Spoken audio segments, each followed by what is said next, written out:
Assalamualaikum warahmatullahi wabarakatuh.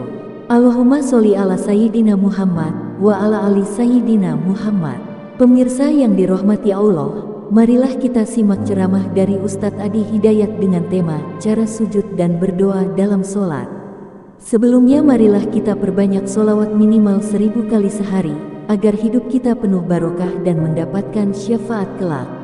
Marilah kita doakan agar Ustadz Adi Hidayat sekeluarga diberikan kesehatan dan kebahagiaan dunia dan akhirat. Amin ya robbal alamin.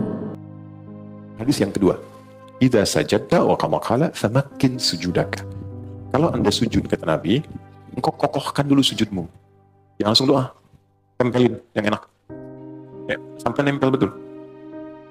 Mending tempelin. Makanya teman-teman, tempat sujudnya kalau bisa jangan terlalu empuk, ya, supaya nempelnya enak, gitu. Ya, karena itu di atas bantal nggak boleh sujud. Terlalu empuk. Sejadah coba cek kalau terlalu empuk tuh yang membuat nggak nempel, nggak ngerasa nempel tuh, ya itu kurang dianjurkan. Ya, jadi kalau pas nempel tuh terasa betul, sehingga ada nempel nanti saat darah mengalir ke otak tuh kalau kita sedikit MRI itu ada kayak titik God spot di sini. Sampai merasa tenang di situ, nyatu. Nah biasanya kalau energinya sudah ke situ, ada rasa nyaman, ada tenang, ada ketundukan. Awalnya kalau belum benar pusing dulu tuh, itu awalnya.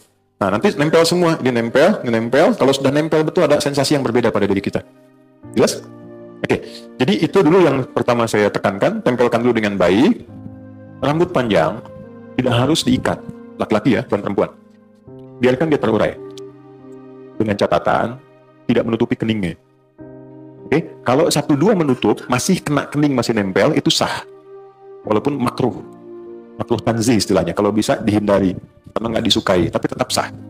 Ya, karena itu Nabi pakai imamah yang dibuat itu, ya kita pakai peci sekarang, ya itu salah satunya bukan ingin membuat penampilan performance sebagai tidak, asal katanya supaya akarnya rambut ini yang mungkin panjang tertutup sehingga tidak terlalu menutup bagian saat kita sujud. Ya, tapi kalau dia tak pakai peci, justru kebalik, jangan diikat, biarkan aja. Karena pada dasarnya nggak ada orang rambut kepang begini kan, pasti ke samping kan. Ya kalaupun sujud dia terurai. Nah ada riwayat mengatakan ketika dia sujud dan terurai pun itu sebetulnya rambut ikut sujud, gitu. Tapi dia nggak menutup kening. Kalau menutup semua maka tidak sah. Jelas ya? Kalau masih masuk sebagian, nempel dia, walaupun terhalang 1-2, itu tetap sah dia sujudnya walaupun sifatnya makruh. Sebaliknya perempuan, boleh ada 1 rambut pun. Ya, apa masalahnya? Bukan karena menghalangi, tapi aurat bagi perempuan. Jelas? Nah, harus ditutup. Nah, kemudian yang kedua, kain. Bagaimana statusnya mau kena nempel di sini ya? Nah, mukena sedapat mungkin tidak menutup bagian keningnya. Supaya keningnya menempel. Ya, kalau dia terhalang, sama sekali nggak nempel, tapi dengan kena mukenanya, maka salatnya tidak sah. Berbeda dengan mukenanya jadi alas. Pakai jilbab, nutup mukena karena misalnya di Arafah panas nih, dipakein jadi alas. Itu tetap sah.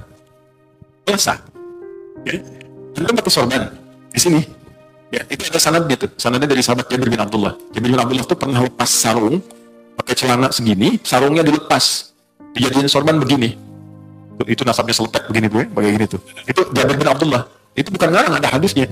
Diprotes, tanya, kenapa mesti dilepas? Kan bagus dipakai. Iya, bagi kita yang punya. Tapi nanti kalau kita temukan orang-orang yang mungkin nggak seperti kita, pakaiannya terbatas. Saya contohkan begini supaya orang tahu pakai begini pun sah. Anda punya sarung, pakaian bagus. Di daerah itu kan ada yang celananya segini, cuma pakai kaos. Dia tanya, saya sholatnya sah nggak? Agama ini mudah, jangan dipersulit. Kalau dipakai di sini jubahnya, kemudian sorbannya, lalu sujud, kena ke sorban, sholatnya nggak sah. Ya?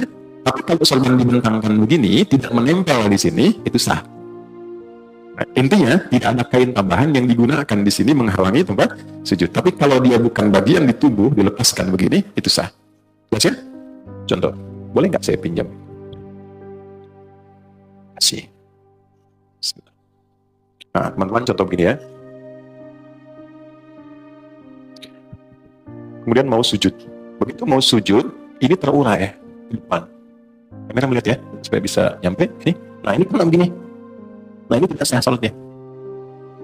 Mau, tidak sah. Oke?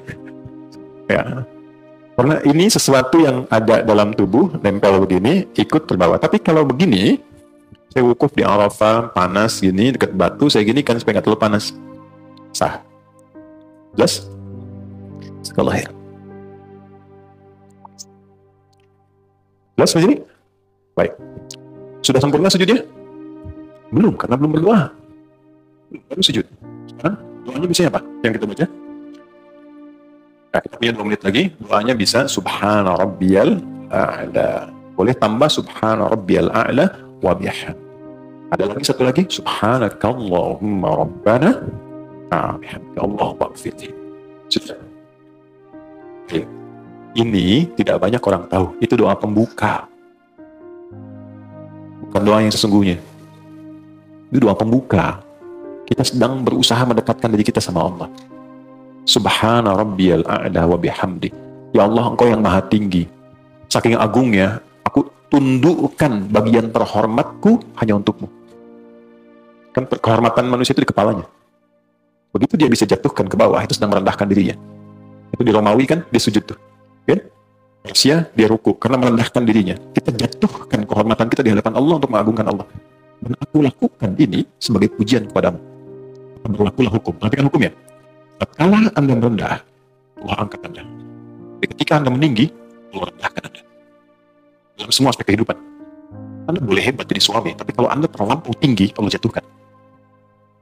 Anda boleh hebat sebagai pengusaha, Anda sombong tinggi, Allah pasti rendahkan. Tapi ketika kita rendahkan diri kita, Allah pasti angkat. Itulah sebabnya kenapa orang sujud diangkat, diberikan 7 bacaan doa, permintaan yang dikabulkan. Yang Rabbi gfirli warhamni wajibulli dan sebagainya itu. Maka kita rendahkan itu untuk merendah pada Allah, ya sebenarnya. Sambil kita katakan di ujung Allahumma gfirli, ya Allah ampuni aku yang kadang dalam hidup selalu merasa tinggi, merasa hebat, merasa paling berwenang. Aku jatuhkan diriku kepadamu. Begitu kita ucapkan Subhana Rabbiyal A'la wa bihamdi atau Subhanakallahumma bihamdika Allahumma gfirli, jatuh, maka muncullah kemudian apa yang kamu mintakan. Maka Nabi katakan fa'aktsir doa, perbanyak doa. Kalau permintaannya seperti Nabi ajarkan boleh dilafadzkan.